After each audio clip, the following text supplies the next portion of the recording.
we're calling today's session the kitchen drawer because my belief is, of course I haven't been to every kitchen drawer in the Western world, so I have no empirical evidence of this, but I believe everybody has one of those drawers in their kitchen where they throw all the junk or stuff that they don't know where else to put, but it's important. And some of it sometimes isn't that important, but it's still, when that moment comes that you need it, that thing. So, kitchen drawer today. And I'll begin with kitchen drawer. These are things that may have come up or may not have been fully voiced in our previous videos. So, just wanted to make sure that I've talked about this. Family violence. I want to make sure that I say out loud that, I'll read even from the back of here. Family violence is about power and control, and the members of a household with the least power, the children, are often the ones most harmed, even if they aren't the direct target of attack. This video program examines family violence and its impact on children. It defines, explains, and suggests prevention, response, and treatment approaches. This is called Family Violence, a Prevention Education video, and if you were in my classroom, we would watch this, but we're not allowed to show you videos for the purposes of our video making. So, what I want to say to you, when little kids hear mom crying from fear, when we see mom wincing, when we see mom walking on eggshells, when dad slams the door, when dad punches a hole in the wall, I want to be absolutely clear that in my experience, my knowledge, which having lived abuse as a child and now being almost 60 years old, there is impact, and it's a fact. It's well proven. It's a fact.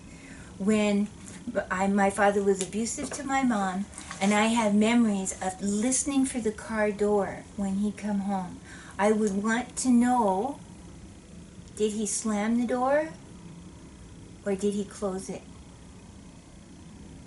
If he slammed it, that meant he had a crappy day at work or a crappy 10 minutes in the car or whatever, and it meant that there was probably going to be yelling and screaming and fighting.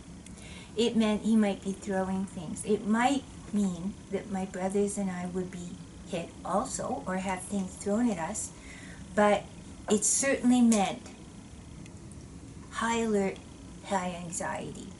And I'm now almost 60 years old, and when I hear, there's certain sounds, I live in the hood, and there's certain sounds that if I hear a woman with a voice tone out in the alley, the yard somewhere, I go into high alert mode. Even when I'm asleep, my partner would tell me that I would wake up or I would have bad dreams when there'd be a noise outside, when people slam car doors in the yard. And I've had tons of therapy, and I'm a happy person, and I've been all the conferences, the workshops, I've gone through all kinds of things. But that dynamic in our deep psyche, our deep subconscious of being on high alert because we've witnessed abuse, that happens. That's a human pattern. And I know there's going to be someone who'll say, oh yeah, but my cousin grew up, dad hit mom in that family, and my cousin seems like a happy, well-integrated, perfect person. You don't always know. People sometimes aren't even fully conscious of why all of a sudden they have a big urge to eat 6 donuts. Right? Or throw back a glass of wine, or to go into their bedroom and close the door really tight and put the blankets over themselves, right? So I want to take away your false belief. One of the 1,001 big lies is, oh yeah, dad and mom maybe had a lot of fights and violence going on, but he never hit the kids, so there was no child abuse, so it was he's a beautiful parent. I want you to know that right now, link this back to our ideas about interdisciplinarity, that there's still police officers out there, or doctors out there, or other professionals, or teachers, or neighbors who have the idea in their mind that if dad never hit the kids, he only hit mom, he's a good dad. There's no problem here. That's not my belief, and I don't believe that that's good clinical practice when working with social work with victims of abuse. If one or both parents are exploding and throwing things and yelling and screaming and slamming doors, it creates anxiety for kids, no matter what their age is, no matter their gender, no matter what else is going on. It's not wholesome, it's not best practice, it's not a good way to raise kids. So I wanted to say that. That has impact when there's been a divorce and people are trying to organize parenting and shared parenting and all those kinds of things. So I wanted to put that out there. Here's another little thing to throw into our kitchen drawer. This is one of the best books that you could read, I think, on the history of these kind of stories. Now, this is Linda Gordon. She's an amazing historian. The title of the book is Heroes of Their Own Lives, The Politics and History of Family Violence. And I'll read the back here. Linda Gordon's History of Family Violence from its discovery in 1870 through to the 1960s is based on a new source for historians, the case records of social work agencies. As she investigates child abuse, child neglect, wife beating, and incest, Gordon shows us that it is not the existence of family violence that has changed, but society's attitudes towards it. In addition, she allows the poignant case histories to speak for themselves. Seeking to explain as well as describe this grave problem, Gordon presents a perceptive and compelling study based on wide and meticulous research. And amidst the sadness, she finds many women, men, and children involved with family violence who are nevertheless true heroes or sheroes of their own lives, refusing to abandon either their attempts to escape poverty and violence or their struggles to better their own lives. Feminist scholarship at its best. This book, I think, is profound. I found it almost life-changing in that she went back, she had this opportunity, a big building was going to be demolished. This is my own personal rendition of this book, having read it a few times. She went and asked them, before you destroy all these case records, can I as a historian look at them? And they said sure, and they gave her all these documentation. So all these case files, hundreds and hundreds and hundreds of case files, where social workers from different eras were labeling families in a certain way. What I want you to take away for today is, at different eras, we have different labels we put on the boogie person, the bad. So, for example, in one era, there might be, incest only happens in families where the father is an alcoholic. That, at a time, was sort of the fad or the belief or the given, taken for granted excuse. So if the girl said, my father is sexually abusing me, and there was no evidence of alcoholism, let's say, then it can't be true. She gives examples of different beliefs at different eras. And even though the clients were in front of them telling the truth, being authentic, providing actual evidence, social workers had blind spots. I wish you to go forward in your career of social workers working with victims of abuse, noting sometimes our professions have blind spots. Be on alert. Be always open. Be always growing. Be always attuned to what seems like exceptions to a rule that you've been told by the conference you went to or the workshop you went to. You can be an expert at patterns, but sometimes even the patterns need to be revised. We need to be conscious that we have been ignorant about certain things and or that the patterns change over the eras. I'll give another example from our practice, that the things of the residential school, there were social workers involved with those kind of stories. And now we know we did bad. We were wrong. We were suboptimal. We were even violent, accidentally or unintentionally. We know that for an era, if someone was from the rainbow community, social workers colluded in sending them to conversion therapy or sending them to shock therapy. Parents would bring us youth, and the parents would say, fix my kid seems to be a lesbian. We would collude in unwholesome approaches to that family, to that child, to the well-being. What we now know is to say, parent, you have a problem. Dear mom, dear dad, you have a problem of homophobia. Maybe we want you to get some help and some therapy to explore why you have these needs to put judgment and shame or discomfort onto your child here. Your child's beautiful, wonderful, and full of goodness, right? So that's another example. Linda Gordon does an amazing rendition. If you can afford this book secondhand, it's been around for a while now. It shows how people, even though their own case notes would provide evidence, they would still revert back to a suboptimal or sometimes even stupid belief. So here's two books that I also invite you to take a chance to look at. I'll talk about this one. Put my glasses back on. So put this into your kitchen drawer. This is about the sociopath next door. This is from Martha Stout, PhD.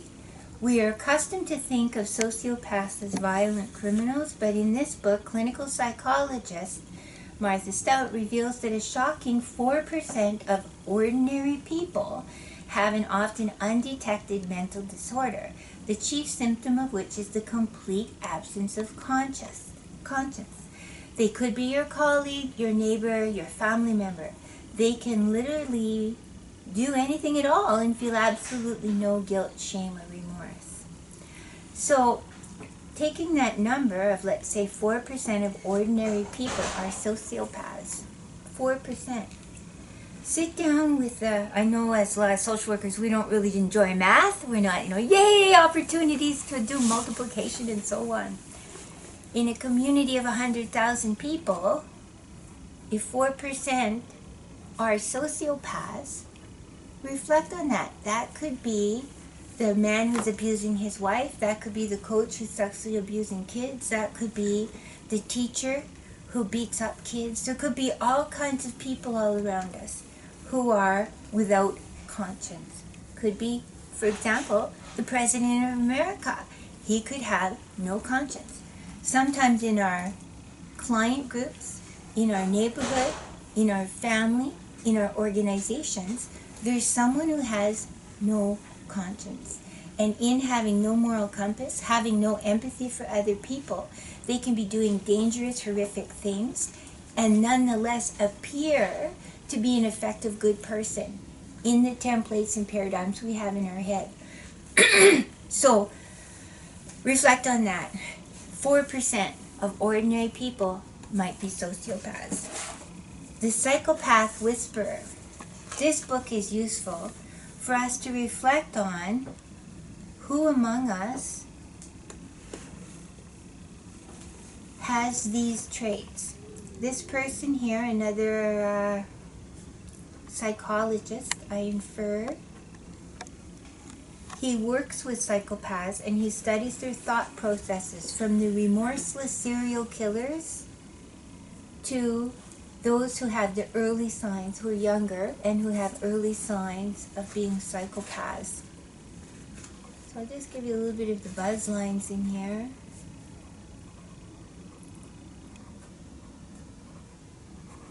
He makes the point here that psychopaths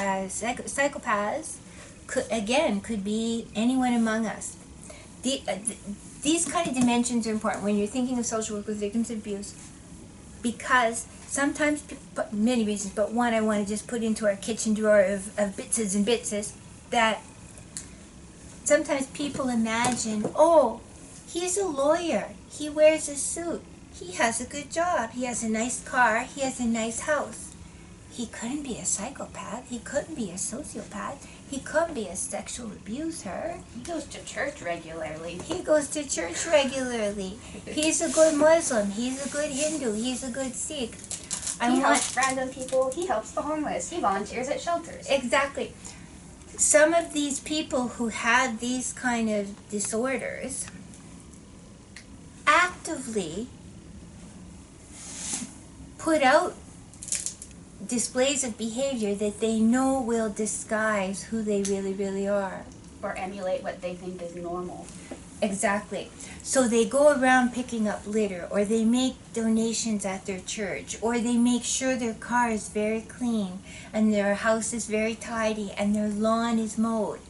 Because they think, the more I display good behavior that is valued in our world, the more I can get away with bad things behind the scenes.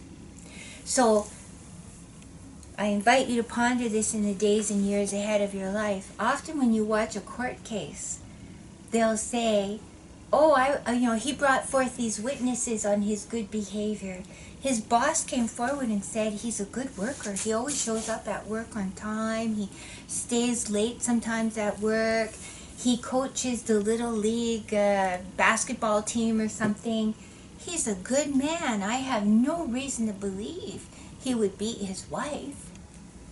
The two things have nothing to do with each other in some stories, right? Yeah, you could be a very tidy yards person and beat your wife.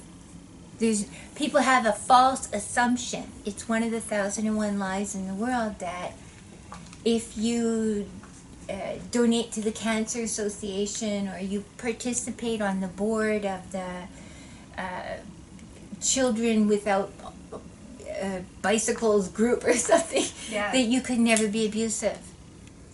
If anything, if there was any connection between these things, I would say it's the reverse connection.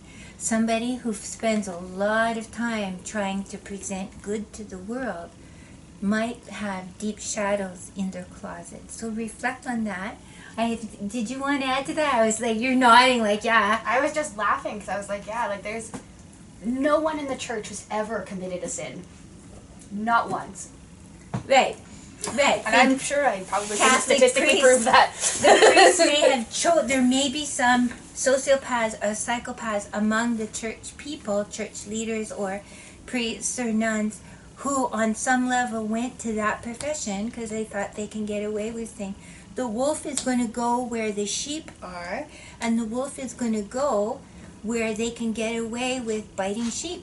Another thing is that like positions of power, so like priests, teachers, and especially like if the victim is younger, a lot of the times they'll take positions of power where both parents and kids are looking up to them, or the parents are separated from the kids so that there's at least a disconnect between the communication. Because they know how to disguise the situation. So that it doesn't seem that bad or bad at all. Right, right. And we know I had the privilege when I was at University of Toronto, one of my professors had worked at the Clark Institute, which is a place where people in Canada go who have been diagnosed and who've gone through the court system and who have done really, really bad things. And for example, they can be so clever, so cunning that they will go and get a beautiful dog, a beautiful puppy, and walk the puppy and the dog in areas near a school, near a playground. Because they know if the kids see me all the time with my cute puppy, then they might become used to it and eventually come up and approach me, in which case then I can take advantage of the situation because you came to me. Right. They use the dog almost like bait. As an end, yeah. And in a conscious way. Mm-hmm. So you can't say, oh, he's a beautiful guy, look how tender he is with the dog, and he's so friendly with the kids in the neighborhood. Those might precisely be high alert things. So not saying that every guy who has a cute dog is some kind of an abuser, but it certainly is an evidence for the opposite. Yep. Right? So I want to add this saying, and it's from Lierre Keith. I'm sorry, I don't know where it originally came from. I've had it here on a art board for a very long time, and I will read you what it says here. And I think it's so good, I'm even going to read it twice. The real brilliance of patriarchy is that it doesn't just naturalize oppression, it sexualizes acts of oppression. It eroticizes domination and subordination, and then it takes that eroticized domination and subordination and institutionalizes that into masculinity and femininity. So it naturalizes, it eroticizes, and it institutionalizes. The brilliance of feminism is that we have figured that out. So I'm going to read that a second time. There's so much packed into this.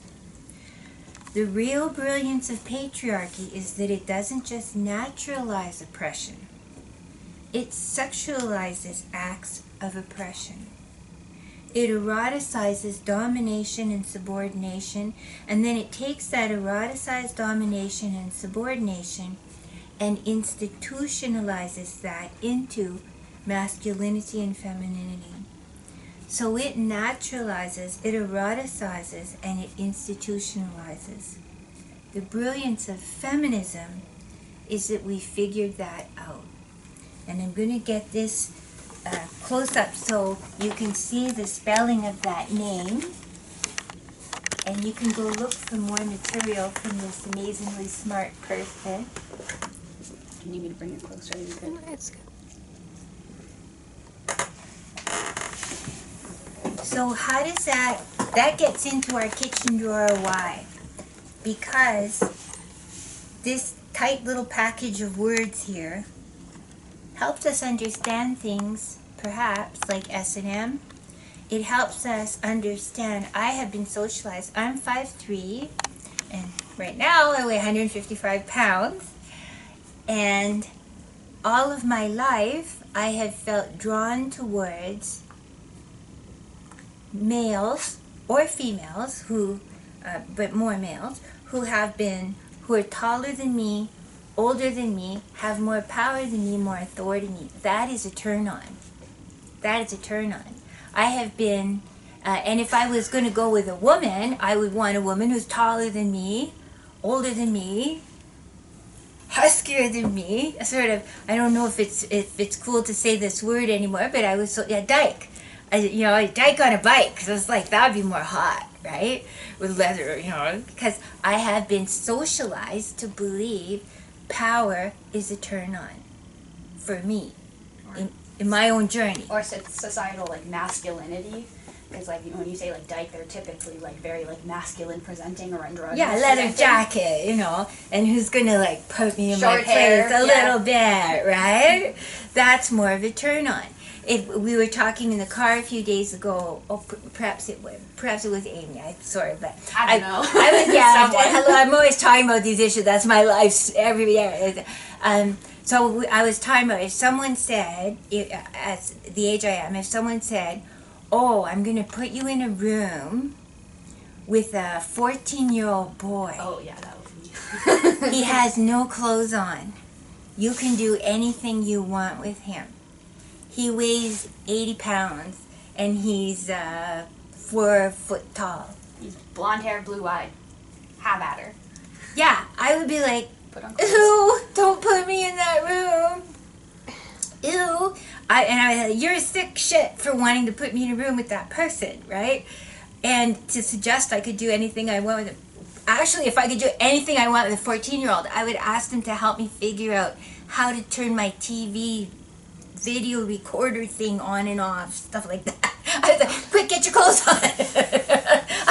I'm gonna bring you home and you could show me how to set up the TV in the bedroom because it's been there forever now and I have no idea how to make it work. That would be what I'd wish, right? If I flipped that story and if you took again, in general, a big pattern. We're not singling out your grandpa, we promise. Right. If we took the imagined 60-year-old man and said, here's your chance of a lifetime. There's a naked 14-year-old girl. She's shorter than you, thinner than you. She'll obey your every command. Have at her, right? Some men, many men, would perceive that as a turn-on. That would be an erotic opportunity, right? We have to admit that. It's pretty, for me, it's creepy. But for many men, they've been socialized. Oh, a 14-year-old, fresh, innocent, young girl, naked, and I can do anything I want with her. They've been socialized that that's a turn-on, to have power over a girl. And we know that's a fact. That's not just my angry feminist self. That's a fact. And particularly like that virginity thing, like that seems to be a really common one with like the Innocent. young girls. Yeah. Innocent. So if you doubt what I'm saying, reflect on the whole pornography industry. Remember, I waitressed in a strip joint for 13 years. I speak from a place of having witnessed where a lot of our dancers were just of age, perhaps underage, I would never know. But the dancer who would come on stage and who had the body of a 12-year-old, who had tiny breasts and tiny thin little body, would often be a feature attraction. They often would dress as schoolgirls, and they would do a dance that had a sort of schoolgirl thing about it. And the room would be packed. So I say to you, if you flip that, if you had somewhere in Prince George, you created a place where that boy I described, and you said, to the world, all the women out there, all the women who feel heterosexual, come to this place and you can watch a body of a male who looks to be 14, and he's naked and he's going to dance around like a schoolboy. I doubt anyone would go and be like he's all by himself in a room. All right, Pinocchio, let's go. It's just not a thing in my experience and in the pornography industry, right? If there was that, it might be some gay men might be attracted to a younger boy image, but not heterosexual women. So this idea of controlling, of infantilizing women, of dominating them, and then eroticizing that, and then making it part of the norm of our world, it's gruesome, it's big, it's a pattern. And if we want to be talking about social work with victims of abuse, this is an important story that you need to have somewhere in the kitchen drawer of your wisdom to help clients understand what may have been happening. It wasn't that a 14-year-old girl might have in her mind, well, he bought me, my uncle bought me some gifts, and then he said to me, because I took the gifts, I have to do this for him and with him, or because I was, my neighbor, this older man neighbor, he was really nice to me, and I thought he was a good guy, and I would go over there, and sometimes he would hug me. And at first, it felt nice to be hugged by an older man who told me I was smart and pretty. But then it became really creepy, and he started pulling me into bad situations, right? The perpetrator may put on the girl, you brought this on yourself. You went over to his house. You smiled at him, right? She may have been drawn to the situation because, he's an older man, he's smart, he's wise, he's strong. He gives me gifts. He is luring her, and then later blames her. Well, you sat with me in the back of my house and had drinks. You must have wanted it. No. She wanted to feel special. She wanted to feel affirmed. And it's a really, really big template. I also wanted today in our kitchen drawer, I wanted to put something into it about joy, kindness. Many times the agencies we work in, the contexts we're in, have an idea of we'll work with someone who's in crisis until they're not in crisis. We'll work with someone to get them through the court situation, and then after the court case, they should be fine. I'll call that, let's say, a miserly view of what therapy and support and encouragement should be about. I want us to go way further. I want us to go into the terrain of abundance, joy, multiple orgasms, bouncy happiness, going back to a place, or maybe a place they've never experienced before, of high self-esteem, of strength, of hope for the future, excitement, not miserly, not just the minimal residual amount of support or encouragement. My wish is that we help everyone become fuller, bigger, stronger, like Paul Bunyan's sister. If you remember the Paul Bunyan story, he's strong and all these things, right? We wish that for all humans on the planet, that all of us get to that place of I know I had on myself as a white bush trash girl this idea of you don't want to be too uppity. You don't want to ask for too much. You don't want to be seen as full of yourself. My wish is, yeah, let's all be full of ourselves. Who else and what else should we be full of? I should feel, whoa, whoa, I love my clitoris. I love my nipples. I love my appetite for good things in the world. Yeah, I have an entitlement to ask for a raise after a couple of years. I have, that sense of big, right? Yeah, like I'm entitled to work where I want to work. Yeah. Why not? Why not? Right? So that's one of my wishes, and I have this art piece here kind of exploring that a little bit. And so we have here kind of a superwoman with a cape, and her fist is raised, and she says, really, was it absolutely necessary and unalterable that the world put her through that much shit each day just to earn a basic crappy living? And there's a little set of soldiers here, and there's kind of a dangerous cesspool, and over here is kind of a little barbed wire fence. And sometimes there's an attitude in the world of you should be damn grateful for what you got, right? My mother's generation, if her husband didn't beat her, if her husband didn't have affairs with other women, and he provided for the family, she should consider herself pretty lucky.